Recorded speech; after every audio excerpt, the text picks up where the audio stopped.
Baginda Raja baru saja membaca kitab tentang kehebatan Raja Sulaiman yang mampu memerintahkan para in memindahkan singgasana Ratu Bilqis di dekat istananya. Baginda tiba-tiba merasa tertarik. Hatinya mulai tergelitik untuk melakukan hal yang sama. Mendadak beliau ingin istananya dipindahkan ke atas gunung agar bisa lebih leluasa menikmati pemandangan di sekitar. Dan bukankah hal itu tidak mustahil bisa dilakukan karena ada Abu Nawas yang amat cerdik di negerinya? Tanpa membuang waktu Abu Nawas segera dipanggil untuk menghadap Baginda Raja Harun al-Rasyid. Setelah Abu Nawas dihadapkan, Raja pun berkata kepada Abu Nawas, "Abu Nawas, engkau harus memindahkan istanaku ke atas gunung agar aku lebih leluasa melihat negeriku," kata Baginda sambil melirik reaksi Abu Nawas.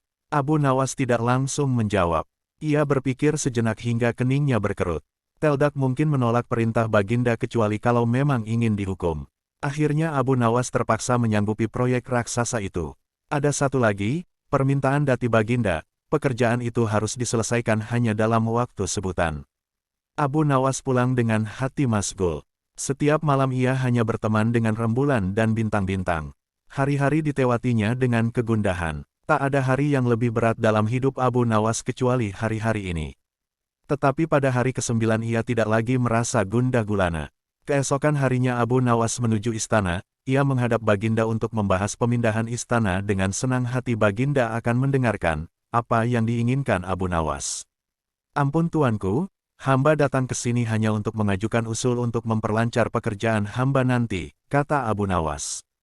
"Apa usul itu?" tanya Baginda. "Hamba akan memindahkan istana Paduka yang mulia tepat pada hari raya Idul Kurban yang kebetulan hanya kurang 20 hari lagi," kata Abu Nawas. "Kalau hanya itu usulmu, baiklah," kata Baginda. "Satu lagi Baginda," Abu Nawas menambahkan. "Apa lagi?" tanya Baginda. "Hamba mohon Baginda menyembelih 10 ekor sapi yang gemuk untuk dibagikan langsung kepada para fakir miskin," kata Abu Nawas. "Usulmu kuterima," kata Baginda menyetujui. Abu Nawas pulang dengan perasaan riang gembira. Kini tidak ada lagi yang perlu dikhawatirkan. Toh nanti bila waktunya sudah tiba, ia pasti akan dengan mudah memindahkan istana Baginda Raja. Jangankan hanya memindahkan ke puncak gunung, ke dasar samudera pun Abu Nawas sanggup. Desas-desus mulai tersebar ke seluruh pelosok negeri. Hampir semua orang harap-harap cemas. Tetapi sebagian besar rakyat merasa yakin atas kemampuan Abu Nawas. Karena selama ini Abu Nawas belum pernah gagal melaksanakan tugas-tugas aneh yang dibebankan di atas pundaknya. Namun ada beberapa orang yang meragukan keberhasilan Abu Nawas kali ini. Saat-saat yang dinanti-nantikan tiba. Rakyat berbondong-bondong menuju lapangan untuk melakukan salat hari raya Idul Adha. Dan seusai salat, 10 sapi sumbangan Baginda Raja disembelih lalu dimasak kemudian segera dibagikan kepada fakir miskin. Kini giliran Abu Nawas yang harus melaksanakan tugas berat itu. Abu Nawas berjalan menuju istana diikuti oleh rakyat.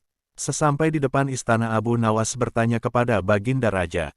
"Ampun tuanku yang mulia, apakah istana sudah tidak ada orangnya lagi?"